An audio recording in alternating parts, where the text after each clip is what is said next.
नमस्कार मंडळी, तुमचं आमच्या चॅनलवर स्वागत आहे। तर आज आम्ही देवीच्या दर्शनासाठी जात आहोत।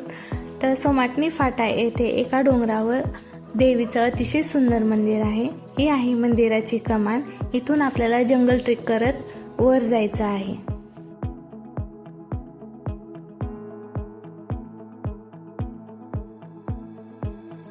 नॉर्मली वीकडेज मध्ये इथे गर्दी नसते, पण आम्ही नवरात्रामध्ये आल्यामुळे इथे गर्दी दिसत होती।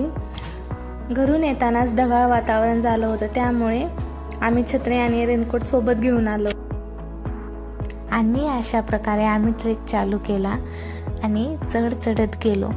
तर या रूटमध्ये मोर दिसतात असं आम्ही ऐकलो होतो, पण आम्हाला एकही मोर दिसला नाही, कारण तिथे गर्दी खूप होती। जसे जसे आम्ही पुढे चालत गेलो, पाऊस खूप वाढला होता, त्यामुळे वाटही खूप घसरट झाली होती। तुम्ही इथे यायचा प्लॅन करत असाल तर शूज घालून या, कारण ट्रेक तर इझी आहे, पण वाटेत खूप चढ उतार आहेत आणि अर्धा ते पाऊण तास लागतो मंदिरापर्यंत चालत जायला। जर आमच्यासारखं तुम्ही लहान मुलांसोबत इथे येण्याचा प्लॅन करत असाल तर त्यांचं खाण्याचं आणि पिण्याचं या दोन्ही गोष्टी तुम्हाला घ्यायच्या आहेत, कारण वाटेत कुठेही खाण्याची सुविधा नाही। तर अशा प्रकारे आम्ही अर्धा ट्रेक कंप्लीट केला आणि आम्हाला इथे एक व्ह्यू पॉइंट दिसला। तर आम्ही इथे थोडा वेळ थांबलो। तर इथून आहे ना लेकचा व्ह्यू दिसतो, कोणता लेक आहे माहित नाही। तर आम्ही इथे थोडा वेळ थांबून फोटो वगैरे काढलो आणि पुढे निघालो।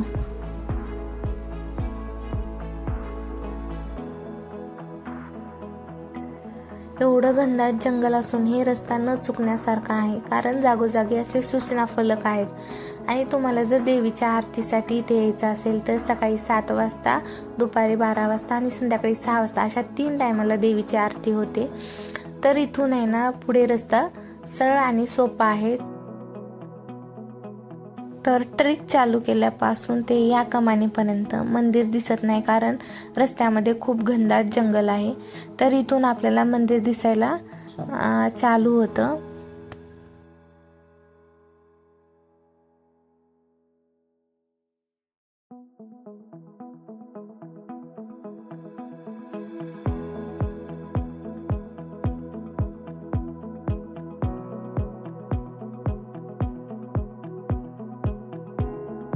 तर फायनली आम्ही मंदिराजवळ आलो, शूज काढले आणि तिथे पाय धुण्यासाठी सुविधा आहे, पाय धुतले, आतमध्ये गेलो।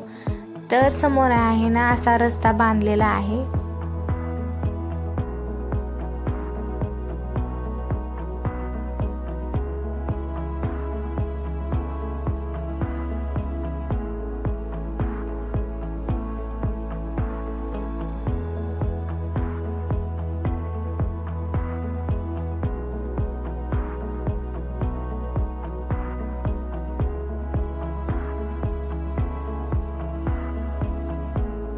तर पावसामुळे सगळीकडे धुके पडले होते, खूप छान व्ह्यू दिसत होता, पण सगळ्यात शांत आणि प्रसन्न वातावरण मंदिरात होतं।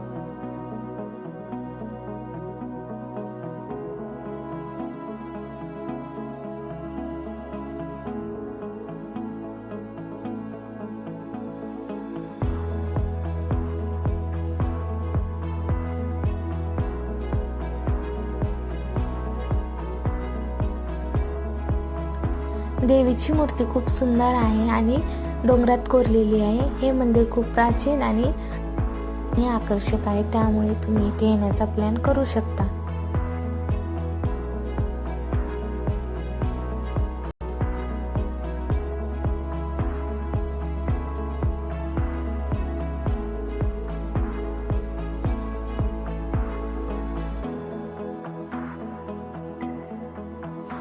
तर ट्रेक संपल्यानंतर खूप भूक लागली होती, म्हणून आम्ही त्याला रुपेश मिसळमध्ये आणि मिसळ ऑर्डर केली। तर व्हिडिओ आवडला असेल तर लाईक करा, शेअर करा, चॅनलला सबस्क्राईब करा। तर भेटूया नेक्स्ट व्हिडिओमध्ये।